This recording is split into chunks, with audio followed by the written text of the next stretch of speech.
everybody, and welcome to the Raw Recap with Drip King from WrestleBuddy. Tonight we had ourselves a so-so show. It was pretty good. It's not as good as last week's, but it was a pretty good show. I feel like they did a lot of things to set up for Backlash. They probably could have done a little bit more. It just seemed like the flow tonight. The flow was what was the problem tonight, not the content, in my opinion, because I don't think there was a segment I didn't enjoy, just placement. So without anything else, I'll just jump right into the show. We got the Bloodline in the house tonight, and they starting off the show because that's what Roman's going to do. He's going to start the show. He's going to end the show. I prefer him open the show if he's not going to wrestle. And that's what we got tonight. So he comes out. He's talking about the match at Backlash coming up on Sunday. And then, boom, double RKO out of nowhere from RK Bro on the Usos. Roman's kind of like, oh. And then Drew McIntyre's music hit. He has come from SmackDown tonight as well. He comes down to the ring with the sword. RK Bro says, he's all yours. They leave the ring. Drew gets on the apron. Roman's like, whoa. Don't bring that sword in. Don't bring. And Drew said, fine. Drops the sword. Gets in. They start fighting. Usos come in to try and get the numbers game on Drew. But there's RK Bro back in the mix to even the odds. Full on brawl. And then that's it. The people come out, break it all up. That's it. That's the segment. Didn't really accomplish much. Just kind of teased the match at Backlash. So, not a big fan of the segment, but I'm not mad at it. It just, the fact it didn't lead anywhere is kind of the only issue with the whole segment. It didn't take up too much time, which is all good. Just, again, if it didn't happen on tonight's show, it wouldn't have mattered. So, I hate to use the word pointless, but it was a little bit pointless since nothing came of it.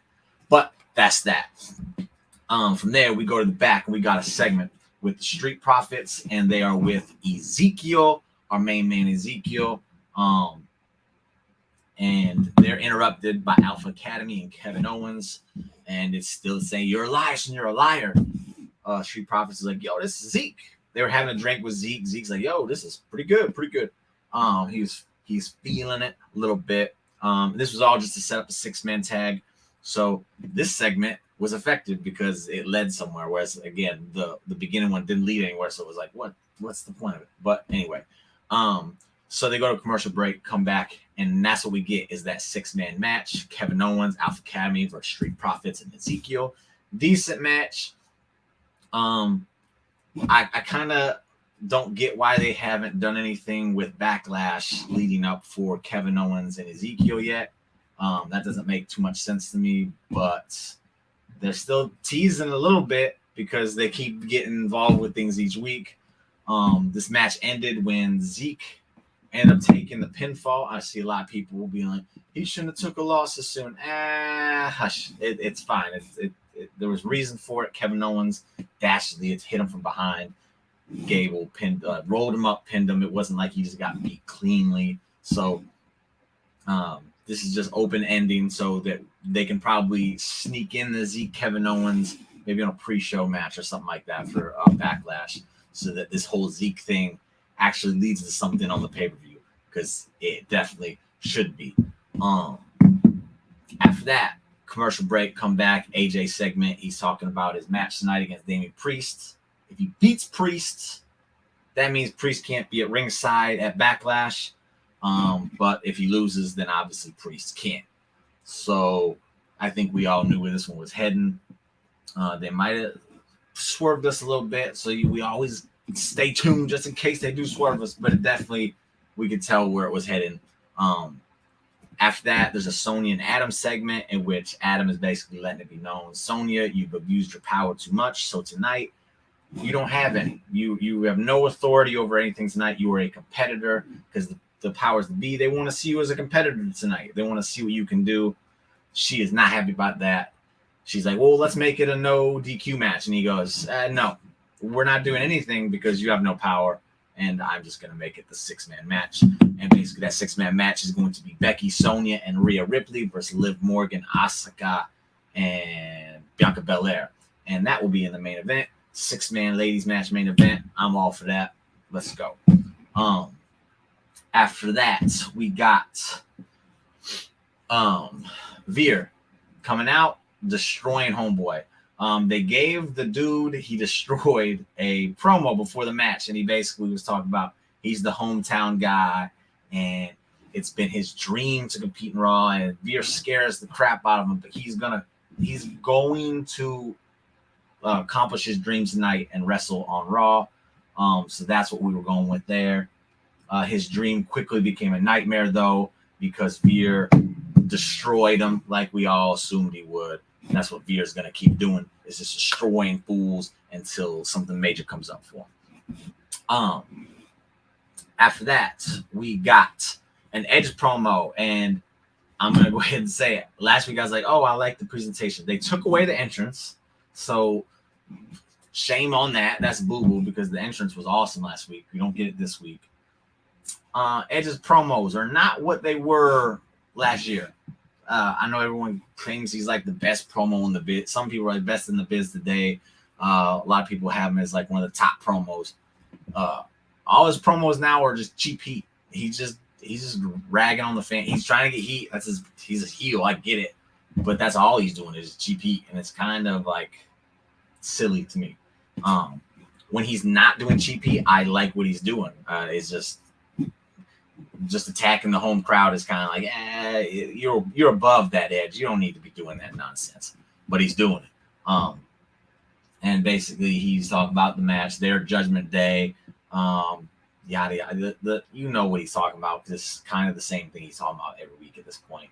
Hopefully this thing gets fresh after Backlash, because I've grown tired of it actually rather quickly. I was skeptical, then I was like, oh, this is pretty good. Now I'm just like, come on, man, you better than this.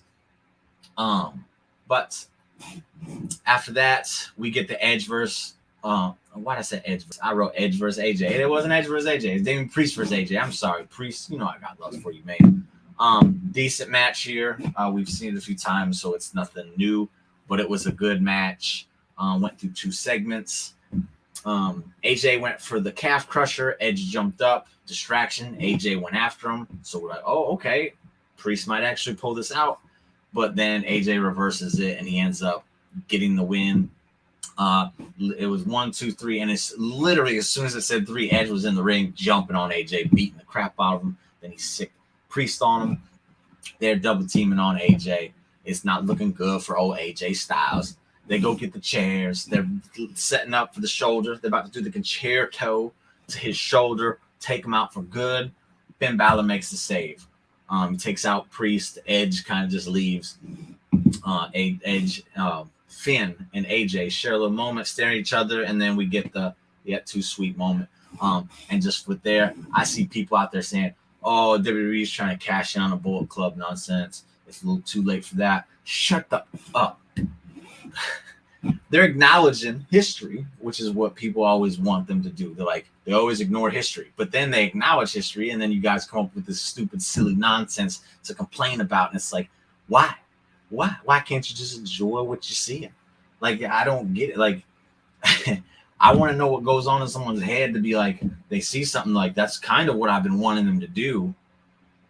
But I don't like it. And it's just something brain operating like, no, anti-WWE. This is stupid. They're just trying to capture. Shut up. Enjoy it. We're going to get AJ and Finn as a team taking on Priest and Edge moving forward. That's cool. That's cool to me. I know a lot of people have been asking for it, so I don't know why you complain now. Anyway, that's my rant. I went off topic for a little bit. I apologize. Back to the show. Like I said, the too sweet moment. Very cool. I like it. I'm not hating like all you Twitter haters out there. From there, we go to Omos and MVP. They're in the back. They're going over the Bobby Lashley match. Thank you, babe. Going over their match with Bobby. And then Cedric Alexander comes up and says, hey, man, talking about he's wanting to team up with MVP again. And MVP's like, yo, Hurt Business is done. I'm working here with Omos, the Colossus, and we ain't got no time for you. So, sure. He goes, look, it's not me and Shelton by myself, and I want to prove myself. So I asked for a match with Bobby Lashley. So MVP's like, oh, okay. Well, you take care of business tonight, and then maybe me and Omos will take a look at you and reevaluate my answer. So Cedric's like, yeah. And then he tried to keep talking. Omos says, it's time for you to leave. So he's like, oh, okay. He leaves. So we're getting Cedric versus Bobby Lashley later on. What do you do? Next up, we get Miz TV. This is probably my favorite segment of the night. I'm so back and forth on Miz at this point. It's crazy. It was like one week I'm like, yeah, I like Miz, and the next week I'm like, I don't really care about Miz. It was with Ali. Ali come out. I guess I missed. I went to get a snack, came back. Ali was already out, so I didn't see his entrance. But I guess it was something with his music that was messed up. His microphone didn't work, so Miz was kind of ragging about that. But at one point, Ali snatches his microphone. He starts talking about, the only travesty in this place is that you still work here, Miz.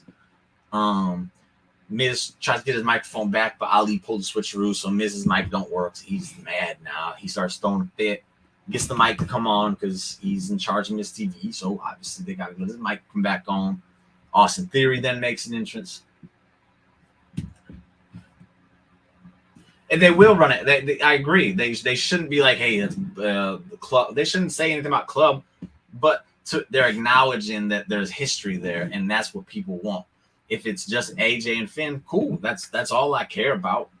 I think it's cool that they acknowledged it, and I think it's silly that people who want them to acknowledge things like that get mad when they do. They try and find a reason to shit on it when they're doing what they want them to do. It's silly to me. That's so silly.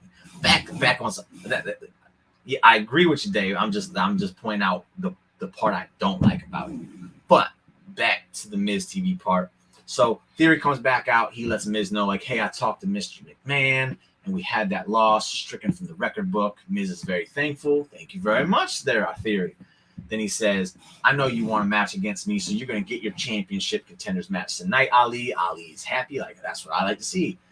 They're about to start the match, and then Theory goes, oh, wait, just so you know, it's against me and Miz in a handicap match. So Ali, he rolls his eyes. Okay, I see what you did there. They have themselves a decent match that it could have went longer. They didn't give him enough time, in my opinion. But it was a decent match for what it was supposed to do. Ali looked strong, taking on both of them. But you can't have Theory losing in a handicap match. He's your United States champion. He's your future. He's the guy you're putting all your eggs in this basket right now. So the numbers game just caught up with Ali, and Miz ended up getting the pinfall, which is always good to see because Miz takes way too many losses. So to see him get a pinfall every once in a while is nice. And it went with the story because, again, Ali good. He fought, but the numbers, the cheating, all that just caught up with him. So it was a nice segment to this job. Theory, Miz, I call him Miz. Theory and Miz leave, enter Ciampa, and he attacks Ali again. Curious as to what's up with that. I'm not mad though, because when a Ciampa Ali match happens, it's going to be it's going to be beautiful. I love it. And anybody who has a problem with heel Ciampa, kick rocks. I got no business with you because heel Ciampa is one of the best heels we've had in the past 15, 20 years. No joke. I stand by that statement. He is one of the best heels we've had during his NXT run. His heel work was so damn good. So seeing him as a heel and then taking on Ali in his first real feud is going to be great. After that, we go to 24/7 segment nonsense. If you don't like it, you go ahead and mute me now. I'll tell you when I'm done. But again, I actually enjoyed it. I think what R-Truth is doing with the whole wedding nonsense and all that, it's funny. It's not wrestling, but it is funny. I am entertained.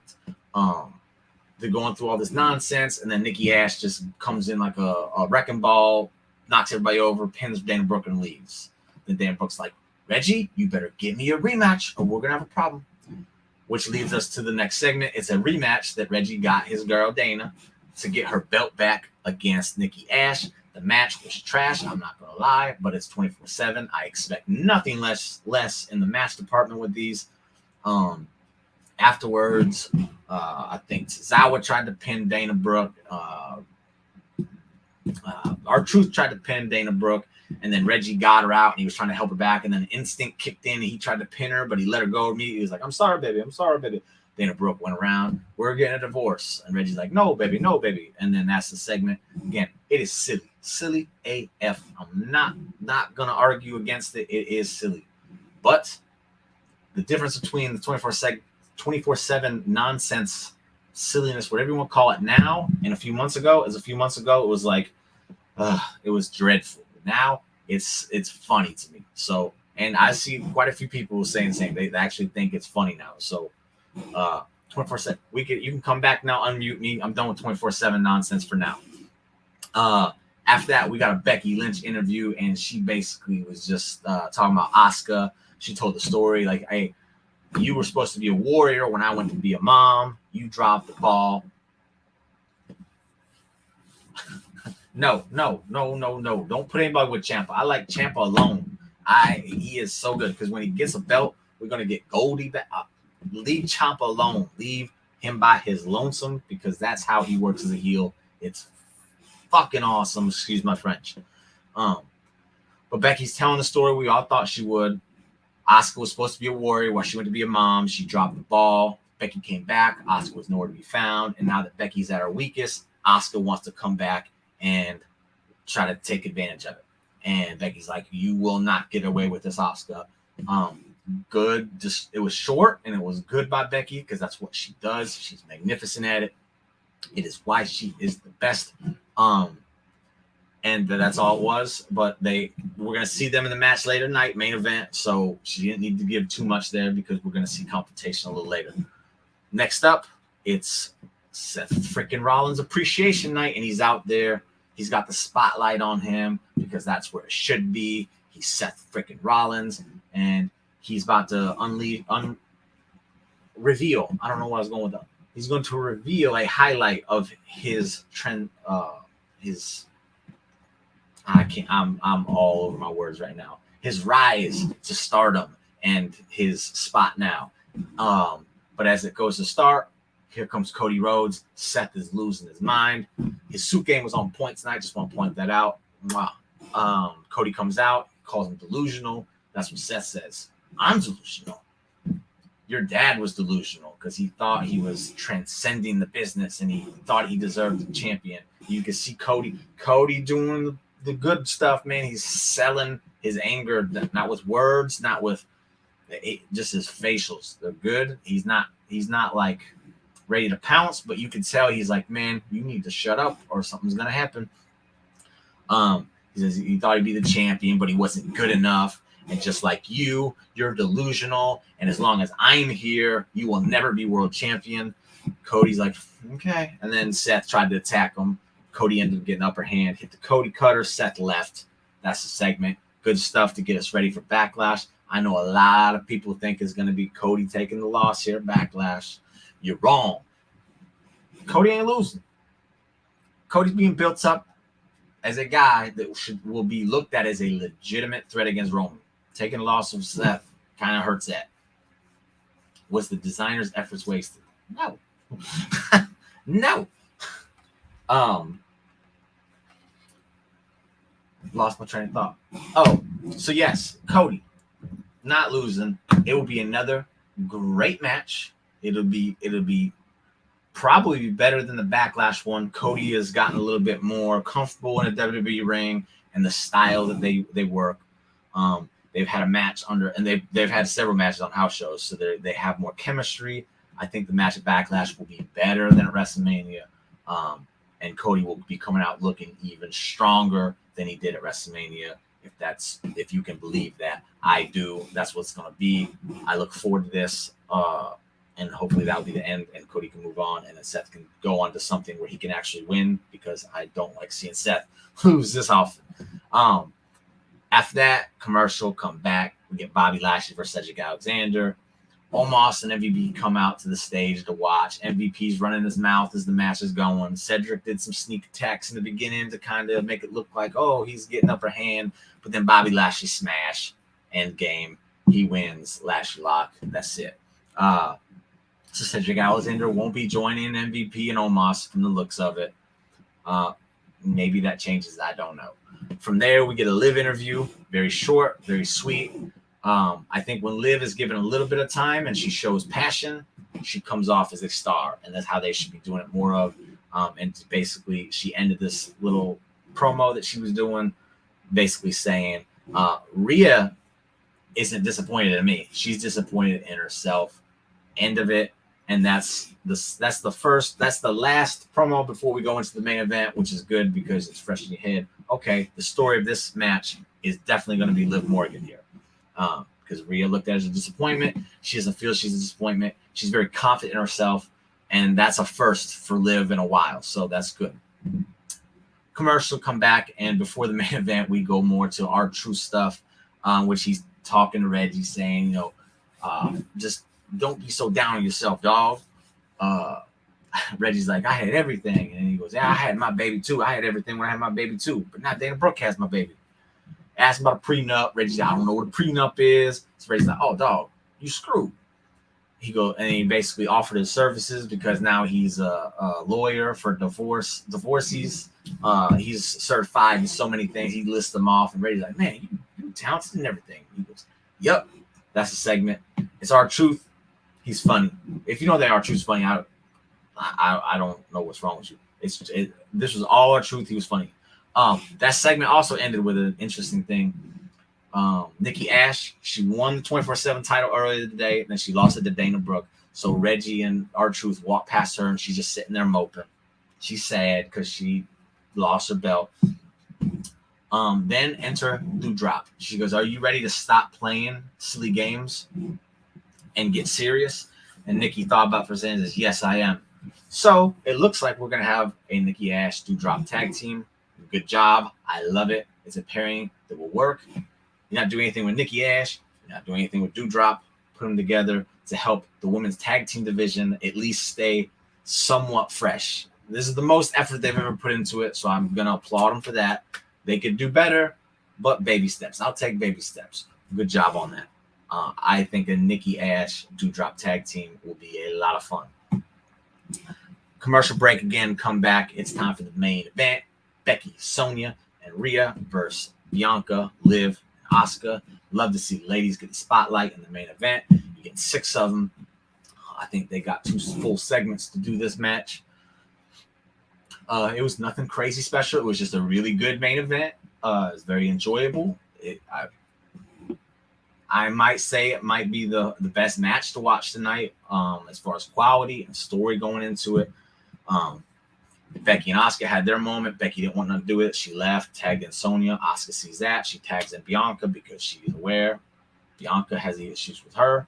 So the good guys were trying to get the good team was trying to get the girls in there against their rival every time. I like that. It shows that, like, hey, we know what you're here for. Go get it. That's the little story they were trying to tell. It ended with a bunch of mayhem at the end, and basically Sonya tried to cheat, pin and Liv. Referee caught it, and then she's sitting there arguing with the ref. Bianca throws her feet down, and then Liv ends up rolling her up 1, 2, 3. So Liv got the pinfall, so that's good for Liv. It's very rare we get to see that, unfortunately. She got the moment with Bianca and Oscar. They're celebrating, whether you could see the enjoyment, the happiness in Liv. And then they showed the distraught Becky out there. She's just mad. Rhea out there is fuming, and then Sonya is just lost because she has no longer got any power. So it was, I don't want to say a stale ending. It was just Liv won. They celebrated. That was it. That's just the ending of the show. That was the best match, though, of the show, I think. Nice story. Again, I'm happy Liv is getting her moment.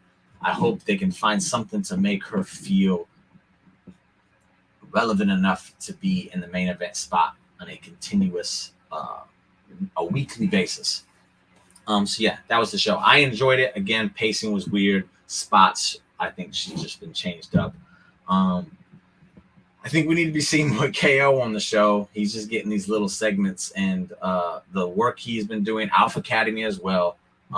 You gotta put them more on the show to build up that feud that's going on, especially if you're not going to give them a decent amount of time for the match.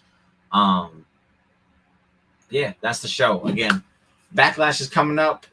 I don't think they're fully caring about Backlash. They know people are going to tune in. They gave us a decent card. The go home is one of the better go homes they've had the past 8 months. It just seemed, I don't know. like I said, it was just weird pacing to me. But that's it. I appreciate you guys tuning in. Thank you for that. Give it a like, give it a share. Let the people see the Drip King, giving them the recap of the best weekly show in wrestling today. Yes, I said it. If you disagree with me, you just have different tastes, and I'm not mad at you for it. You do what you do. Okay? That's it. So, love y'all. I will see you on Wednesday night for the Dynamite recap. So, goodbye.